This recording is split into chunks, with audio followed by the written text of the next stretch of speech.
This is a video review for the Suunto 3 fitness device. There are a number of things that I really liked about the device. I think the size is relatively perfect. The weight was perfect. It's not too big of a screen, not too big of a face, I should say. The thickness wasn't bad.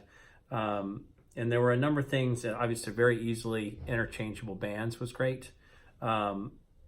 I thought overall it's an excellent sort of out-of-the-box watch for tracking overall fitness.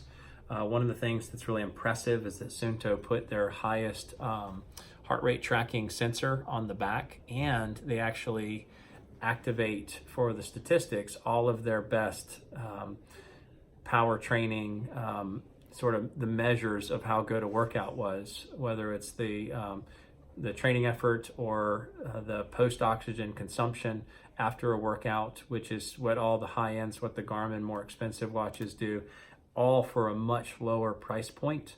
I liked the overall functionality of it. I thought the best thing about it was that it was simple. So you got a smaller watch, high quality heart rate sensor, better quality analytics, and simple overall structure. Smartphone notifications worked great. They're easy to see.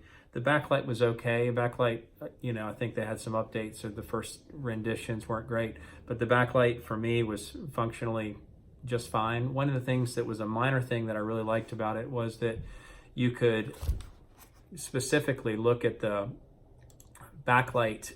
You could set the backlight to be on a low level dim view at all times.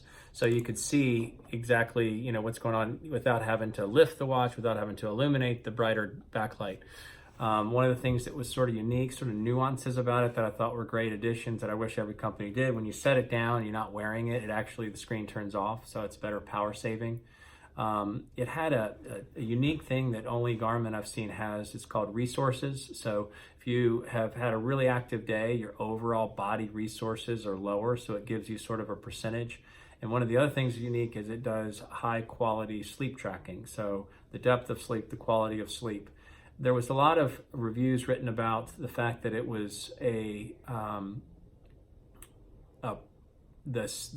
amount of data available on the website or on the app on your phone was very limited, and that's true. It does have limited access to all the data that it's actually collecting. Some of that stuff you can actually only see in the watch, but I didn't really care about that. It gave me the sleep dynamics and it gave me the workout dynamics, and that tracks, those are the things I would really look for on the app itself on my phone. I love that it has a million multi-sport, so much so it's a little bit cumbersome to find something, but if you want to play or track anything, it will find it. I'm surprised it doesn't have like mowing the yard or some sort of arbitrary things. One of the great things about CrossFit related to this watch was, it's stupid, but it's got a CrossFit tracking, and when you do a workout, on the picture of the workout, it shows a picture of a CrossFit gym, which I just thought was just better quality as far as their app writing. But overall, it does the VO2 max. It'll do all this. It doesn't have GPS built into it, which doesn't matter at all for most CrossFit people. It connects to your phone. So if you did do a training where you had to track a certain distance and log your time, it did that perfectly on a big long hike I did. So it wasn't problematic in any way, because most of the time you're working out in the gym, you don't need GPS. You're not tracking your 200-meter run on the the Metcon. But great, their top of the line heart rate sensor, all of their high-end analytics in the watch for the most part. Probably some of the running ones aren't there, but all the high-end analytics that would be of value to somebody doing CrossFit.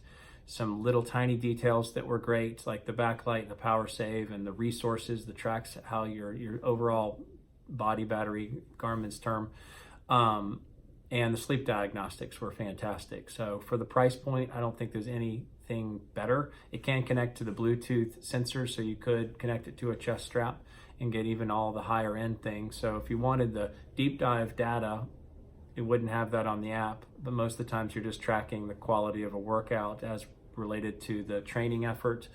So it uses first beats analytics that Garmin uses, so you're getting all the same quality, but the watch is just a lot cheaper, and it's smaller and more compact. It's just a great overall watch.